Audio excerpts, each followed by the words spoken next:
Kalau Ridwan Kamil doang mah gampang lah lawannya. Kalau Ridwan Kamil doang mah gampang lah lawannya. Kalau Ridwan Kamil doang mah gampang lah lawannya.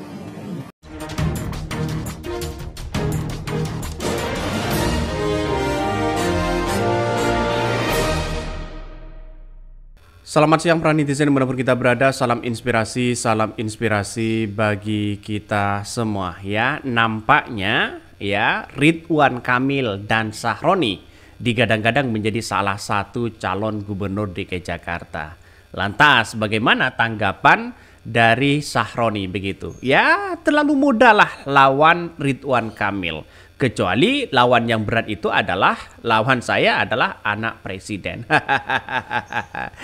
Ya dengan pernyataan Sahroni seperti itu sudah membuktikan bahwa Ridwan Kamil sudah keok duluan begitu kan. Mengapa saya katakan seperti itu? Karena di era hari ini ya digadang-gadang salah satu calon calon capres begitu ya ketika anak presiden, maka dia akan melihat sosok DKI Jakarta bagaimana begitu kan. Kalau memang RUU pengesahan undang-undang terkait dengan penunjukan gubernur, jelas mereka bukan Sahroni dan Ridwan Kamil. Karena pihak-pihak istana yang kemudian menunjuk siapa yang menjadi gubernur DKI Jakarta. Kalau itu disahkan ya. Tapi nampaknya kalau disahkan hak rakyat dirampas di situ begitu kan. Dan ini sangat menarik ya, dengan Ridwan Kamil maju DKI Jakarta, Sahroni terlalu mudah kecuali lawan saya anak presiden. Duar. Tamparan keras kepada Ridwan Kamil begitu. Kalau secara hitung-hitungan begitu kan ya. Ridwan Kamil kan pernah menjabat sebagai gubernur. Terus kemudian Sahroni sebagai DPR. Lebih baik mana pengalaman mereka? Tentu hitung-hitungannya adalah di DKI Jakarta. Kontribusi PKS di DKI Jakarta itu sangat luar biasa, apalagi dengan Anies Baswedan menjadi gubernur DKI Jakarta. Itu sangat luar biasa. Dibandingkan Ridwan Kamil yang mungkin di DKI Jakarta tidak begitu nampak kontribusi mereka, tapi yang jelas mereka juga pengalaman ya. Menurut saya pribadi agak keok lah begitu kan. Mending ya nggak usah lah jadi menteri lah. Bagi kami adalah jadi menteri itu hal yang baik begitu kan. Dibandingkan dengan mencalonkan diri di DKI Jakarta. Karena di DKI Jakarta itu tahu sendiri pendukung-pendukung mereka secara nasional ya PKS ya menang di situ begitu. Dan bahkan apalagi mereka didukung oleh Partai Nasdem, PKS begitu kan, PKB, wah insya Allah ada kemenangan bagi mereka begitu. Tapi kalau Ridwan Kamil kalau hanya mengandalkan Golkar ya terus kemudian Gerindra di situ saya kira agak jauh. Ya kecuali di Jawa Barat sendiri begitu kan. Mending menurut saya pribadi Ridwan Kamil jadi menteri saja begitu dibandingkan ya menjadi gubernur DKI Jakarta. Tapi ini kan masalah soal karir begitu. Lantas bagaimana komentar-komentar netizen? Ya, ada yang mengatakan begini. Lawan ya pakai tangan kiri. Apa ya prestasi email ya di Jabar katanya.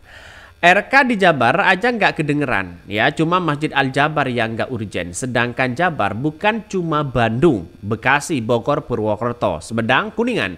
Sistem transport ya pun ya masih kacau. Kalau gue jadi warga DKI mending pilih ya Bang Sahroni katanya. Ini komentar dari netizen.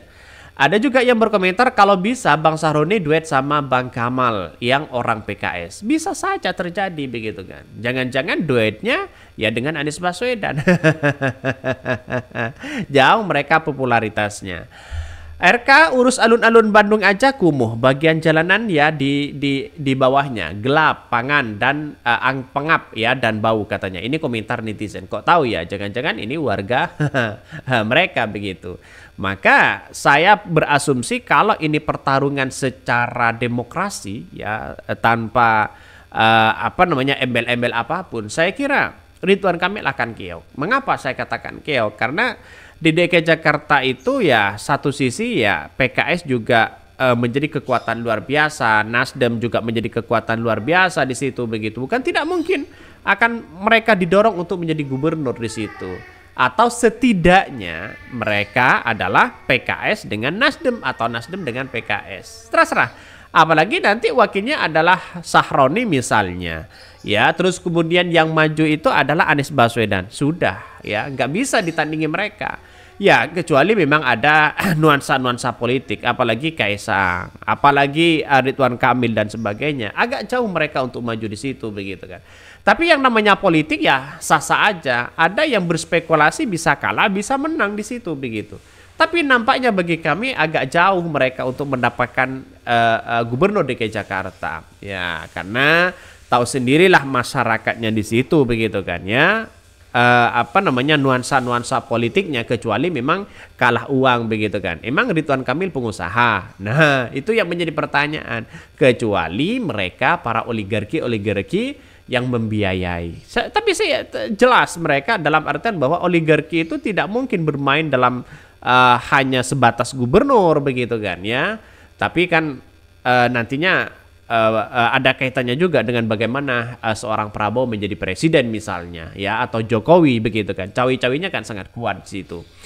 Maka miris yang komen Sahroni Jumawa lah, sombong lah, padahal yang omongin fakta juga. Coba kalau anak presiden segala cara dilakuin yang sulit ya, bahkan hukum pun ya nggak berlaku, terobos aja.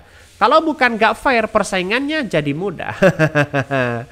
Bisa jadi RK diduetkan dengan Kaisang di Jakarta ya sama bapaknya. Kecurangan akan terulang. Ya kita lihat saja masyarakatnya di situ begitu kan. Dalam artian bahwa ya komentar-komentar netizen sekarang ini banyak sekali yang mengatakan bahwa dianggap sombong lah, dianggap ini, dianggap apa dan sebagainya. Tapi yang jelas memang benar. Ya, siapa yang menandingi anaknya presiden begitu kan? Umur pun ya bisa jadi dipreteli, apalagi konstitusi. Kan begitu logika kita begitu. Artinya apa? Kekuatan dari seorang anak presiden, cawe-cawinya sangat kuat di situ begitu. Mereka walaupun bukan anak pengusaha, tapi nantinya kalau anak presiden apapun jadi gampang lah di situ, bisa diatur kok begitu kan. Karena peran itu adalah peran bapaknya. Kalau saya jadi anak presiden, mungkin saya akan menjadi wakil presiden juga kan, begitu logikanya. Tapi tidak semudah itu, ada etika dan norma yang harus kita lakukan bagi kita begitu kan. Intinya kan seperti itu. Maka masyarakat hari ini mengapa masih bingung ya pada nuansa-nuansa politik ya, dan bahkan kepercayaan atau trust di masyarakat terkait dengan adanya politik dan demokrasi itu masih rendah. Karena akibatnya ya satu, memainkan bansos, memainkan peran ini, peran itu dan sebagainya. Artinya masyarakat tidak begitu percaya lagi. Ada dugaan ini, dugaan itu dan sebagainya. Masyarakat tidak begitu percaya begitu kan. Bahkan ya ada yang mengatakan saat Jakarta dipimpin putra daerah jangan mau dijadikan baru loncatan lagi ya. Persentase Pilpres sudah menunjukkan bahwa Jakarta bisa menjadi contoh daerah lain ya dalam kemajuan berdemokrasi. Apalagi mengingat dengan peristiwa Anies Baswedan menjadi gubernur DKI Jakarta, sangat-sangat luar biasa, prestasinya sangat memukau, prestasinya sudah terbukti di kalangan masyarakat begitu kan. Itu sudah menunjukkan betapa luar biasanya rekam jejak mereka dibandingkan dengan seorang Ridwan Kamil yang tidak ada kontribusi sama sekali di DKI Jakarta. Sehingga apa yang terjadi? Yang terjadi adalah boleh-boleh aja berdemokrasi, silahkan dimanapun. Tapi yang terpenting adalah mari kita untuk semangat bersama-sama untuk demi rakyat. Tapi bagi kami adalah jauh Ridwan Kamil di situ ya. Oke, mungkin itu ya yang kami sampaikan ya. Tonton terus channel Hodari Podcast Rakyat ini karena ada berita-berita menarik dan viral setiap harinya. Salam para netizen, salam inspirasi bagi kita semua. Jangan lupa di subscribe channel YouTube Hodari Podcast Rakyat ini.